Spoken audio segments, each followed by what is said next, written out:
एक ना दोस्तों क्लियर बाउंड्रीज ड्रॉ करना क्यों ज़रूरी है ना, तो एक किस्सा याद आता है मुझे। कई बार ना लोग अपना थोड़ा सा ना जेंडर कार्ड भी प्ले कर जाते हैं। तो ऐसे ही ना एक हमारे ऑफिस में थे कोई, तो उन वो ना मतलब ग्रुप में ही थे, तो उनसे अच्छी बातचीत थी।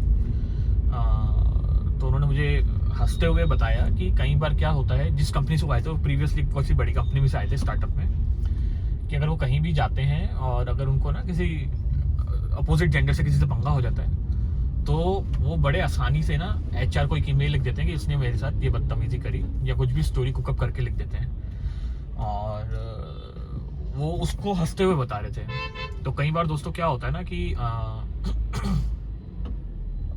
ये ना एक सिचुएशन का फ़ायदा गलत उठा लेते हैं लोग। तो कोशिश करें आप, अगर किसी भी वर्क कंपनी में वर्क कल्चर कैसा भी हो, आप जिससे भी बात कर रहे हैं, मेक श्योर करें कि एक हेल्दी बाउंड्रीज ड्रॉ करके रखें। दूसरा ना दोस्तों, कभी भी अपने काम में ना लोग बड़ा आसानी से ना ऑफेंड हो जाते हैं, तो ऑफेंड ना हो। एक ना क्लियर बाउंड्रीज ड्रॉ करके रखें। और अगर आपको लग रहा है कि कुछ भी आपके साथ कोई गलत बिहेव हो रहा है, तो आप उसको ना ऑफिशियल चैनल्स के थ्रू चलें, वो पर्सनली वर्बल ना हो जाए कुछ, और आप एक दूसरे को बुरा बोलने लग जाते हैं लोग। इनफैक्ट मेरे साथ हुआ एक बार। मेरे ना एक लेडी मैनेजर थे, तो थोड़ा सा वो पहली बार मैनेजर बने थे और माइक्रो मैनेजमेंट का बहुत शौक था। ऊपर से ना थोड़ा सा जो डेप्थ ऑफ कैरेक्टर था कह लो, या फिर एक मैच्योरिटी लेवल था, वो उतना नहीं था। तो कभी कभार तो क्या करते ना, बार बार एक मेरे को परेशान करने के लिए बार बार मेरी सीट पे हर 10 मिनट में, आधे घंटे में, कि इसका क्या स्टेटस है, इस पीस का क्या स्टेटस है। तो मैंने उनको बोला, समझाया कि आपको बार बार मेरी सीट पे आने की ज़रूरत नहीं है। एक हमारा एक प्रॉपर सिस्टम बना हुआ है, जैसे जिसका जो भी स्टेटस अपग्रेड है हम डालते रहते हैं, और हम लोग चैट बॉक्स पे कनेक्टेड है। बार बार इधर फिजिकली आप आते हो, कोई सेंस नहीं है। तो वो इससे ना इतना ऑफेंड हो गए कि उन्होंने ना मुझे मारने की धमकी दे दी। हाथापाई की धमकी दे दी, तेरे को पीटूंगी मैं। तो मजाक में नहीं, बड़ा सीरियसली। तो अब मैंने थोड़ा संयम रखा, क्योंकि अगर वो कुछ बोल देता उनके जवाब में, तो फिर वो एक जेंडर बेनिफिट वो ले लिया जाता। तो कई बार ना आपको ऐसे उकसाने की कोशिश करेंगे लोग कि आप कुछ ना कुछ बोल दो या कुछ भी है। तो इस केस में आप क्या करो कि उससे ऐसे ऑफेंड ना होके ना, इसको अपने सीनियर्स को रिपोर्ट करो, अपने HR को बताओ, और ये जो रेड फ्लैग्स है ना दोस्तों, इनको देखना स्टार्ट करो। तो अगर ऐसा कोई कर रहा है आपके साथ, तो कोशिश करें आप उसको ना बात को कम्युनिकेट करें। और इनफैक्ट मैं तो कहूँगा अपनी टीम्स में बताएं पब्लिकली, जैसे आपकी टीम मीटिंग होती है कि देखो मेरे से ऐसा मिसबिहेव किया जा रहा है, सो आई सस्पेक्ट कि इनके इरादे ठीक नहीं है और आगे जाके ये कुछ और हरकत करेंगे।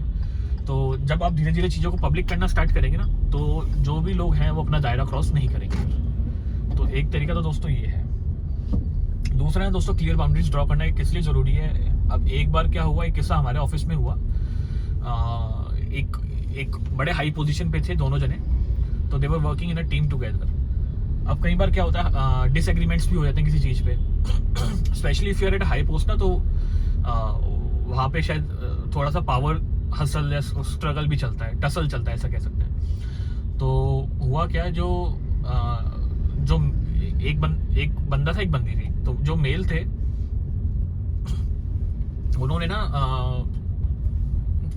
कभी उनको किसी अर्जेंट काम के लिए कॉल कर दिया, जो कि after office irrespective of gender किसी को नहीं करना चाहिए। और दोस्तों इसका इतना बड़ा इशू बन गया ना कि बात को उन्होंने बड़ा चढ़ा के उन्होंने एक इंसिडेंट सा उसका क्रिएट कर दिया।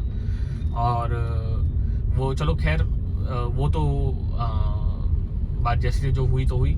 उसके बाद क्या हुआ दोस्तों,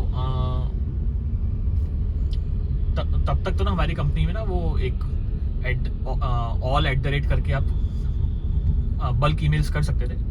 तो उन्होंने जाते हुए, और वो पूरी टीम भी लेके गई अपनी, तो जाते हुए ना तो केवल अपनी टीम लेके गई, उन्होंने पूरी टीम ने ना पूरी कंपनीज में ऐसे